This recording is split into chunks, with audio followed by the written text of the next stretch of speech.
Hello, my name is Rachel. Today I'm going to introduce you to spongets.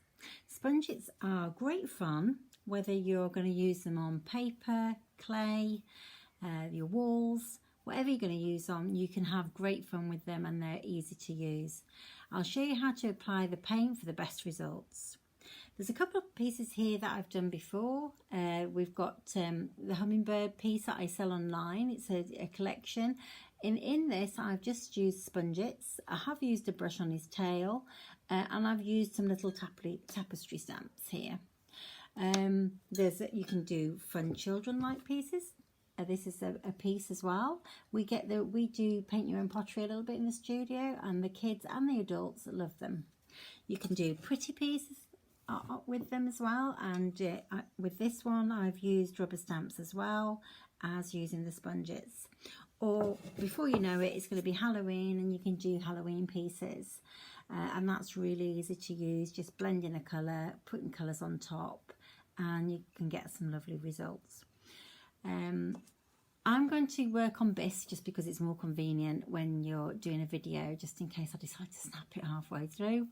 And I'm going to use colour to clay. This is my colour to clay, a colour that I only sell direct to the public, and we do sell it overseas a little bit, although I haven't shipped it yet to the States. You can use one stroke as well. If you're going to use a glaze based colour like Fun Strokes or Concepts or Studio Strokes, you need to use the darker colours to get the best results. But for me, to get the best results on pottery, I would definitely use an M-Go clay paint. And you can get that from Gare, Duncan, Mako. Everybody sells them, and they're just slightly different in terms of how much the pigment density is. If when you're going to use them, what you need to do is just put them in water and just wring them out so that there's hardly any water in them. You can see that they're not dripping or anything, and then you would apply the colour with your finger.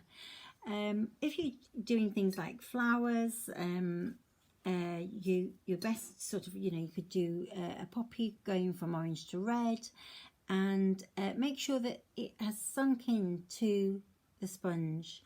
If you're using fabric paint or any medium, you need to make sure that it's sunk into the sponge before you apply it. And then basically you just get your bisque and pop the colour on. I'll just do it with a little bit of water, and then you just pop the colour on and touch your pot, and then just wait a little bit for it to pull it out of the sponge, and then you'll have your picture. So this is one that I made yesterday, but it's not been fired yet. It's just bisque, and then because it's a cake plate that I've made, I've actually put another design on the back. There's another one here that I've made, just bumblebees, nice and simple, didn't take very long, on a thrown plate. Anyway, I'd like you to all have a go.